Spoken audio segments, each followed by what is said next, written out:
Hello friends, welcome to Creative Medicine. In this lecture, we will learn about Hello friends, let us now learn some important points about inflammatory bowel disease, or it is also called as idiopathic chronic inflammatory disease. Inflammatory bowel disease or idiopathic chronic inflammatory disease. So if you see this idiopathic chronic inflammatory disease or inflammatory bowel disease, it has a chronic relapsing course. This is most commonly seen in developed countries and it is most common in females. It is most commonly seen in developed countries and it is most commonly seen in females with OCP usage. So this mainly has bimodal distribution is seen. That is, the inflammatory bowel disease is seen in second or third decade of life and then it is seen in sixth or seventh decade of life. So in this inflammatory bowel disease, Crohn's disease is actually more common in smokers. And in ulcerative colitis, if you see, ulcerative colitis, smoking is protective. In ulcerative colitis, smoking is protective in ulcerative colitis. Etiology is unknown. So if you see the risk factors of inflammatory bowel disease include: 1. We have positive family history. The patient can have positive family history, that is because of genetic risk factor can be seen, and then there can be genetic susceptibility can be seen, and in the genetic susceptibility 3 genes are implicated in genetic susceptibility. Like we have NOD2 gene. What does NOD stands for? It is nucleotide oligomerization domain 2. Nucleotide oligomerization domain 2. Then we have ATG16L1. What is this? Autophagy related 16 like 1. Then we have IRGM. What is IRGM? IRGM is immunity related. IRGM is immunity related GTPase-M. So these are the 3 genetic susceptibility. Okay. Next, if you see, what are the other factors which are responsible for Crohn's disease? Other factors responsible are: we have alteration in host immunity. There can be alteration in host immunity with intestinal microorganisms. There can be alteration of host immunity with intestinal microorganisms are seen.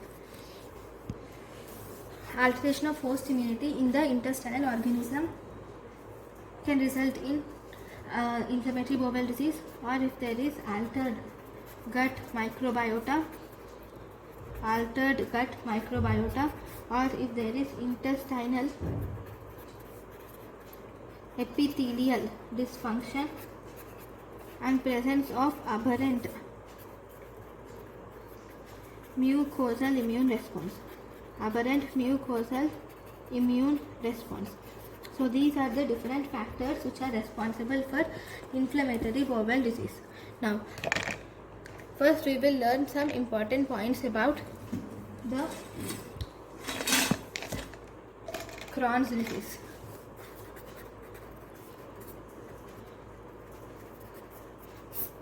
So in the Crohn's disease, we have, what does Crohn's disease mean? What do you have in Crohn's disease? In Crohn's disease, you will see presence of chronic transmural inflammatory disorder of gastrointestinal tract with unknown bleeding, unknown etiology. There will be chronic transmural inflammatory disorder of GIT with unknown etiology. It can involve any part of the GIT.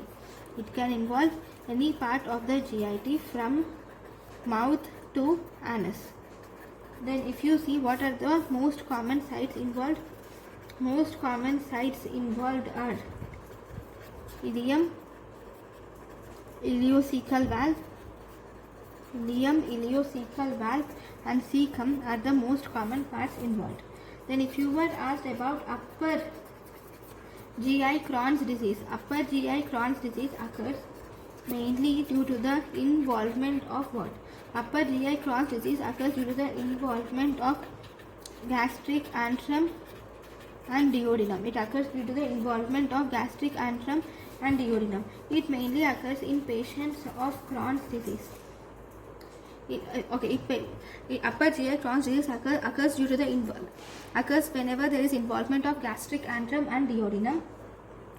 In patients with colonic disease, what can occur in patients with colonic disease? Rectal sparing is characteristic of Crohn's disease. In patients with colonic disease, rectal sparing is characteristic of Crohn's disease. Then if you see in Crohn's disease, there occurs involvement of small intestine. There occurs involvement of small intestine will occur, and you will also see there will be involvement of small intestine and there will be involvement of large intestine is seen. These are seen in 55% of cases. In 55% of cases, you will see involvement of small and large intestine, and only small intestine is involved in around 30% of the cases, and you will see only large intestine is involved around 15% of cases. Then attacks of it mainly attacks the young adults of the age group of mainly second or third decade. Then it also seen most commonly in females of OCP usage, and it is also seen in smokers and urban dwellers also. Then what is the etiology of the Crohn's disease? The main etiology is unknown, but there are some infectious agents which have been found to be causative factors for Crohn's disease. They include infectious agents like Mycobacterium paratuberculosis, and also measles have been involved. Then we have CARD15 or NOD2 mutation is seen. CARD15 or NOD2 mutation is located on chromosome 16q, and this is also called as Ibd2 Locus, and this is relatively specific for Crohn's disease, and it is relatively specific for Crohn's disease. Now, so this is Ibd2 locus. And what about Ibd2 locus? Ibd2 locus is actually located on chromosome 12q, and this is most commonly seen in ulcerative colitis, Now, what about the pathology? So if you see in the pathology, if you were asked what is the earliest gross pathological lesion, earliest gross pathology involved here is mainly superficial aphthous ulcers is involved. Earliest pathology is superficial aphthous ulcer is seen in the mucosa, and the diseased bowel is actually separated by the areas of growth. It is separated by areas of normal, grossly normal bowel. There will be the diseased areas are separated by areas of grossly normal bowel, and this is called as Kib lesions. And here you will also see presence of extensive fat which is wrapping. There is extensive fat wrapping which is caused by circumferential growth. Extensive fat wrapping is caused by circumferential growth of mesenteric fat around the bowel wall. Mesenteric fat around the bowel wall, and this is also called as creeping fat. Now, one more important thing is it has thick, firm and rubbery, and it has almost incompressible bowel wall. It has almost incompressible bowel wall. So, if for example, if one part of the bowel is attached to the other part, one part of bowel gets attached to other part of bowel like this. One part of bowel gets attached to other part of bowel, it can result in formation of fistula formation, and these fistula where two bowels connect to each other are called as internal. They are called as internal fistula.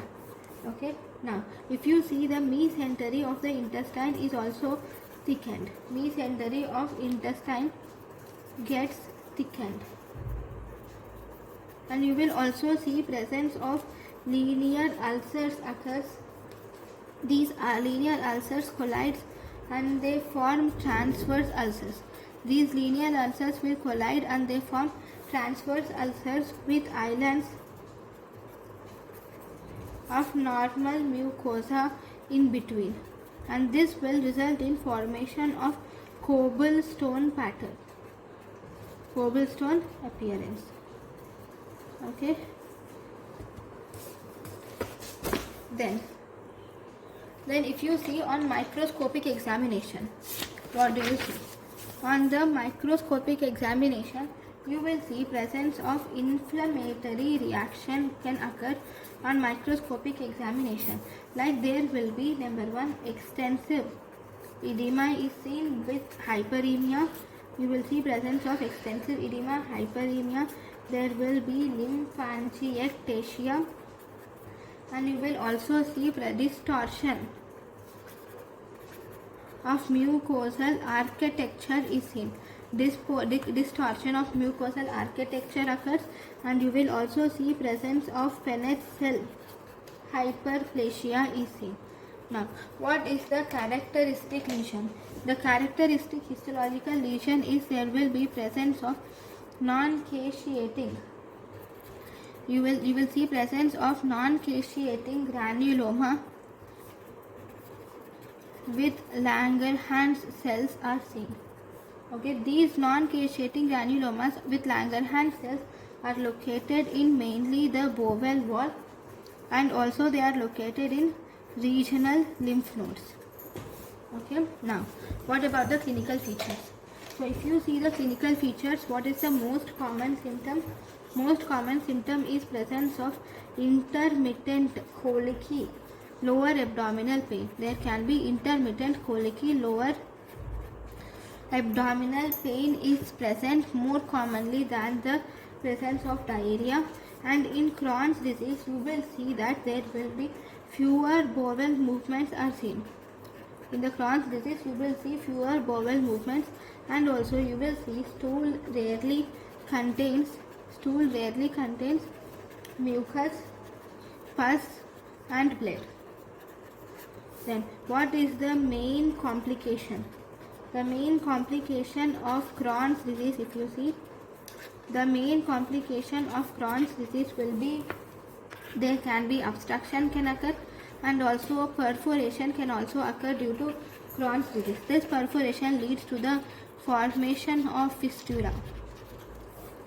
Then the fistula, where does the fistula occur? Fistula occurs in number one, sites of perforation. In sites of perforation, you will see occurrence of fistula, and it will also occur in sites of previous laparotomy. It will also occur in sites of previous laparotomy. So what about the long-standing Crohn's disease? In long-standing Crohn's disease, there will be increased risk of malignancy is seen. In long-standing Crohn's disease, you will see presence of increased risk of malignancy, especially in the small intestine and in colon. And there will be, and in anal and perineal involvement, you will see presence of fissures. There will be presence of fistula, and you will see presence of strictures, and also you will see presence of perianal abscess are seen if anal and perineal involvement. Then in Crohn's disease, if you were asked what is the most common site, Crohn's disease most common site of enterocutaneous. Crohn's disease is the most common site of enterocutaneous fistula.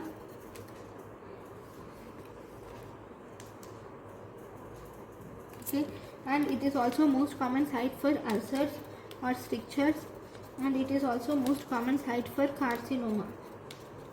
So all these mainly occurs in the ileum. Then what do you see the investigations?